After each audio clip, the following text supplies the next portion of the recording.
শ্রী মায়ের পদপ্রান্তে। তৃতীয় খণ্ড।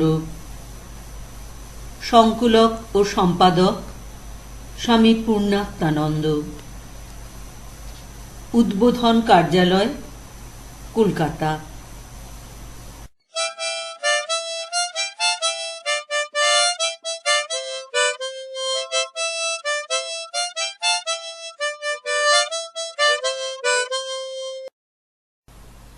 মায়ের কথা।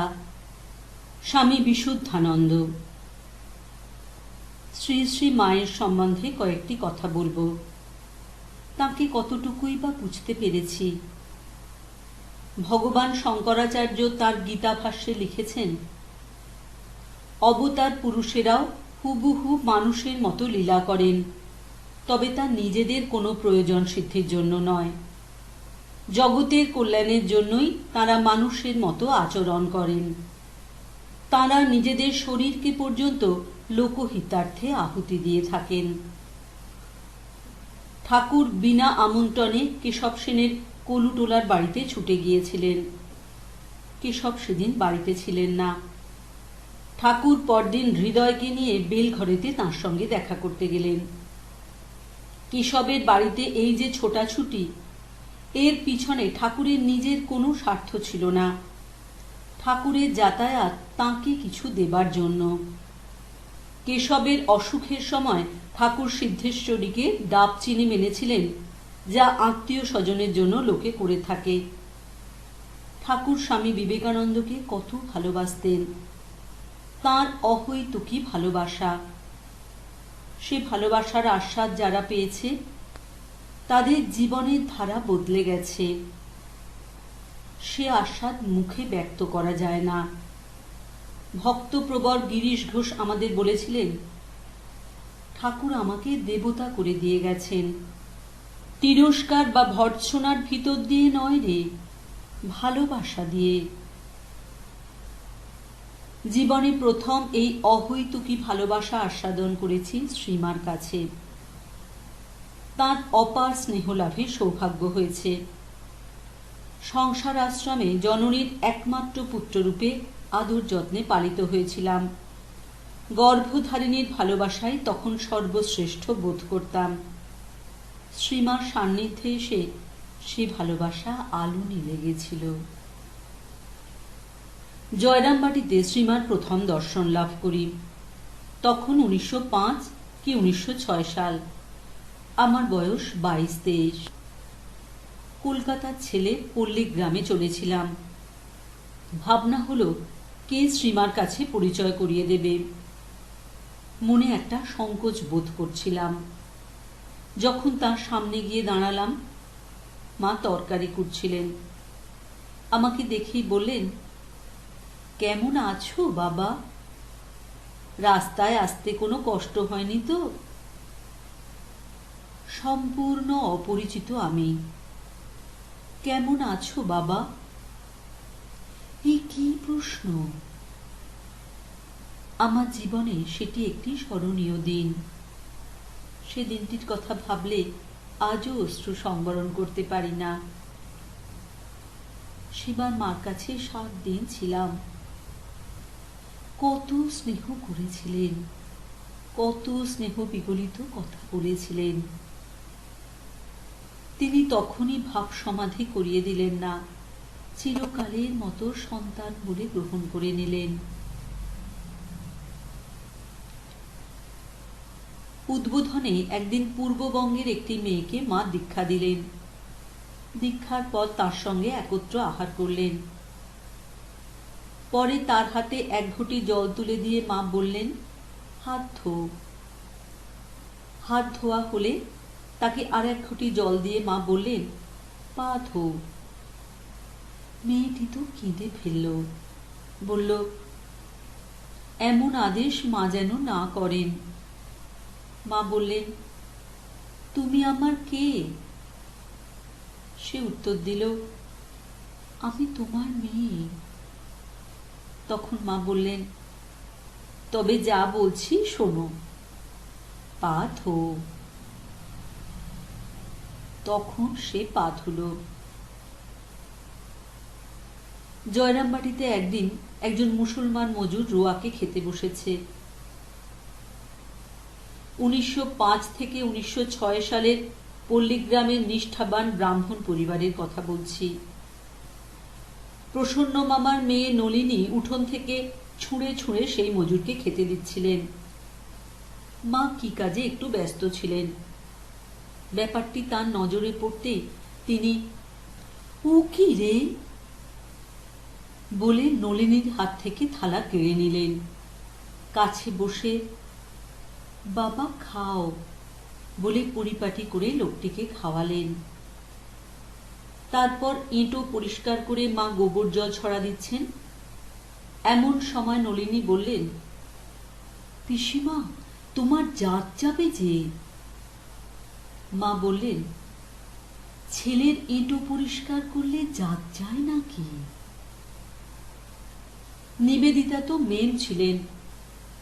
মা তাঁর ভাষা জানতেন না, অথচ নিবেদিতার সঙ্গে একত্র খেতে বসতেন। তাঁর কি উদারতা! এইসব দৃষ্টান্ত আলোচনা করলে আমরা বুঝতে পারি মার ভালোবাসা কি অদ্ভুত জিনিস। এই ভালোবাসা দিয়েই তিনি সকলের মা হতে পেরেছিলেন। 1911 সালে দক্ষিণ দেশে গিয়ে মা ব্যাঙ্গালোরে 1 সপ্তাহ ছিলেন। সেই দিনগুলির কথা আমার প্রায়ই মনে হয়। ঠাকুরের তখনও এত প্রচার হয়নি।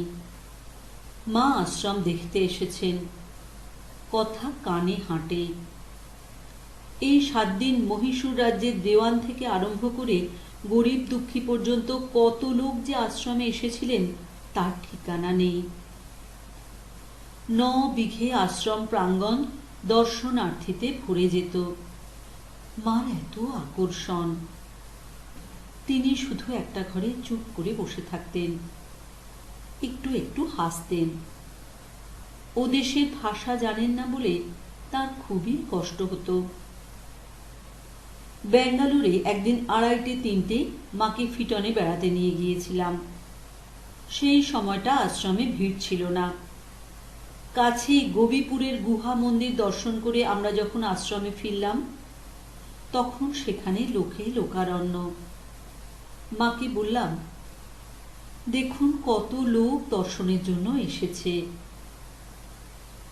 মা গাড়ি থেকে নামলেন।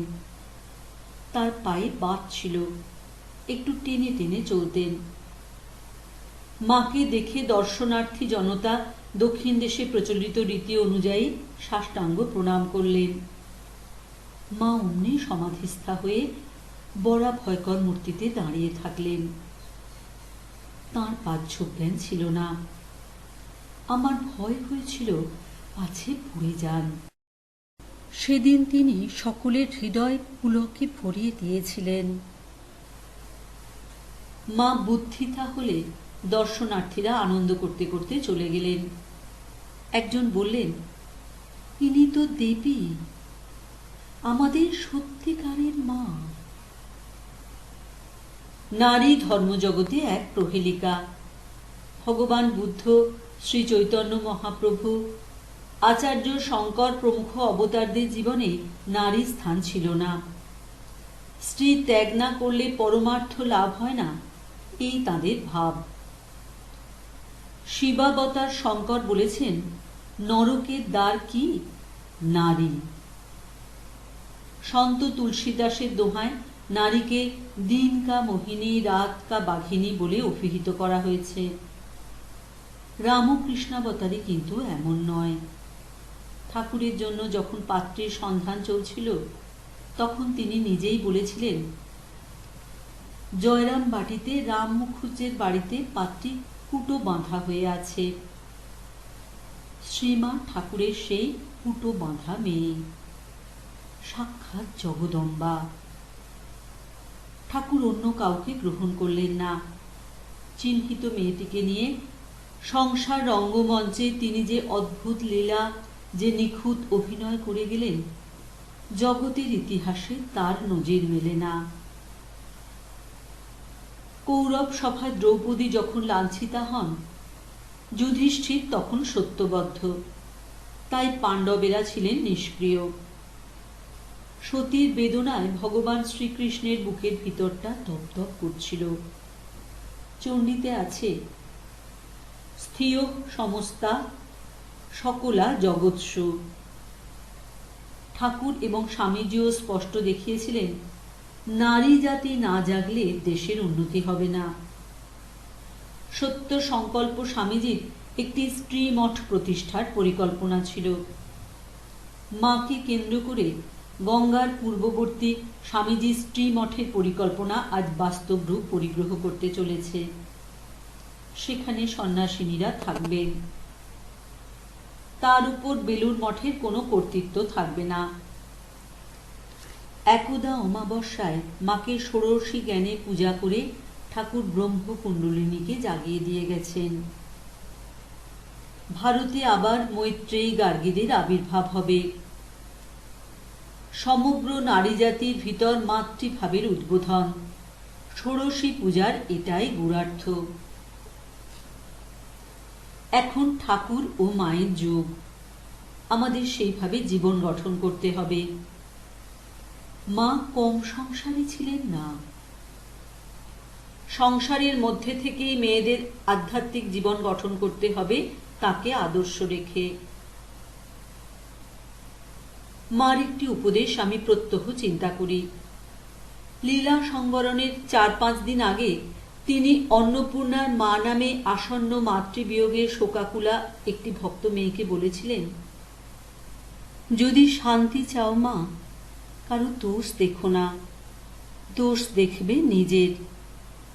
জগৎকে আপনার করে নিতে শেখো। কেউ পর নয় মা, জগৎ তোমার। নিম গাছে সবই তেতো, কিন্তু মৌমাছি নিম ফুল থেকেও একটু মধু আহরণ করে নিয়ে যায়। তেমনি সংসারে বিভিন্ন প্রকৃতির লোক রয়েছে বটে, কিন্তু সকলেই মায়ের সন্তান।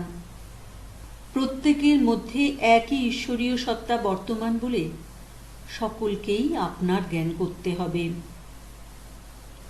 মারই অন্তিম উপদেশটি পালন করলে আমাদের জীবন মধুময় হয়ে যাবে।